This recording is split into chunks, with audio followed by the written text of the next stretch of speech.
All right, hello everyone. Welcome to the show. Today I thought it would be fun to do an MTV segment from 1986. Breakups. I really like 1986. It was a fun time to be alive. The year in music, to me, this is one of my favorite years. I was raised on MTV, just like every other kid in America, on whatever cable box, whatever cable system you had, anywhere in the country. You were glued to MTV. It's probably the first thing you clicked on when you got home.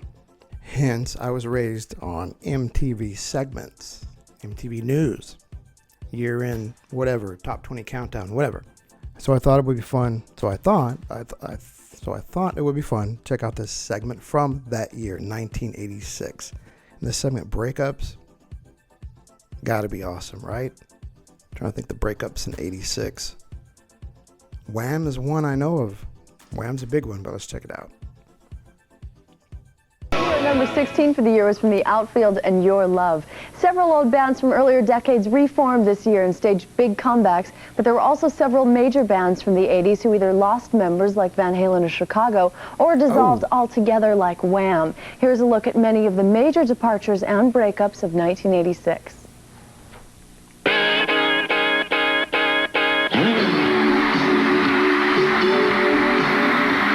After selling 20 million records worldwide in just 3 years, Wham called it quits this June in front of 80,000 people, just like they planned it. We'd always known that there was a definite limit on the group's lifespan. Our goal was very much to do what we've done, and we've done it, and to keep on going would have made it seem very much a business venture. Music history. For the rest of the year, Andrew Ridgeley drove racing cars, pursued acting roles, and got engaged, while George Michael found another partner and started work on a much-anticipated solo album.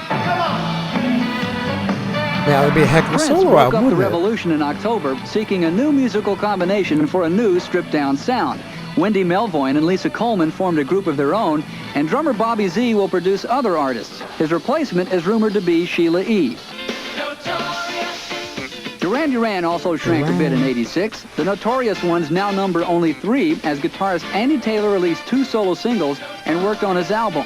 It was during the sessions for their own album that Simon, Nick, and John saw the split coming. It was so screamingly obvious that it was not happening. We said, well, there's no point in trying to force this issue because we had nothing in common, either musically or mentally. The Cars Ben Orr was one artist who went solo without leaving his band. Ditto bandmate Rick Ocasek, who said his Emotion in Motion could have just as easily been a Cars song. I don't specifically write songs for the Cars or myself and hand-pick. Whatever I have at the moment that I have written, I use. So classic.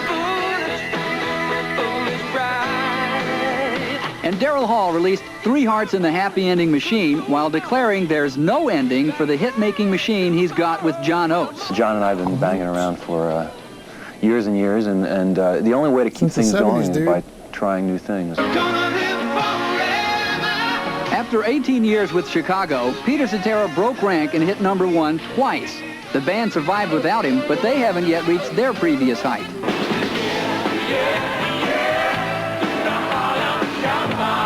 And then there was the split that never happened. Yes, the Rolling Stones did release a new album in '86, and they actually got together for a couple of videos and a special Grammy Award in London. But a much-talked-about tour remained just that, much talked about. You're planning to tour? I hope so. Let's put it like that. I really can't give a definitive answer to that, but I'm working on it. Yeah, I think we must go out and tour. No, we don't have any tour plans at the moment. Most of us do. It's just a matter of convincing the others or the other whether they want to tour or not. Each Stone rolled alone in '86. Keith Richards produced Aretha Franklin, negotiated a solo album deal, and performed at Chuck Berry's 60th birthday party. Go, Keith, go! Only 60? Charlie Watts took a big band on tour around the States. Bill Wyman and Ron Wood played with Rod Stewart and the Faces and may tour with them next year. As for Mick Jagger, the Stones' last video may well sum up his feelings. So he started work on solo album number 2.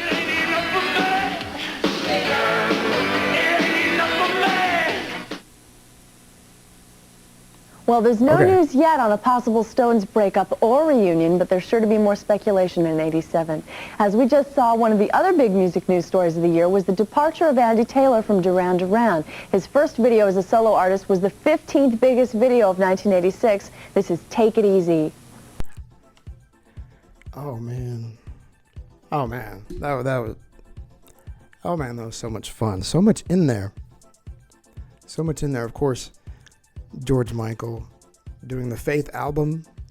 But imagine a time before that existed. What's going to happen to George Michael, right? Duran Duran. Down to 3. Power Station Arcadia. And then Duran Duran doing Notorious. Roger Taylor just doing his own thing, Rolling Stones. Would they ever tour again? I don't know. That was a really fun segment. Just to get the news and vibe of the time, it's so cool. Of course, we know the answers to those questions, but that was a good segment. What a blast MTV was. Instead of being bombarded by all this social media bullshit, you know what I mean? That was like 5 minutes of some of the best classic artists of all time. In the moment. Stories. In the moment. A peek into my childhood there. Watching MTV and hanging on every word like, Wham broke up. What are we going to do? Wham broke up, man. Can Duran Duran survive with only 3?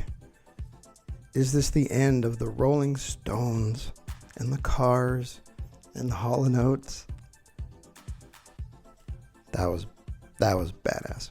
All right, thank you for joining me today for this walk down memory lane and MTV Year in Rock News segment, Breakups from 1986.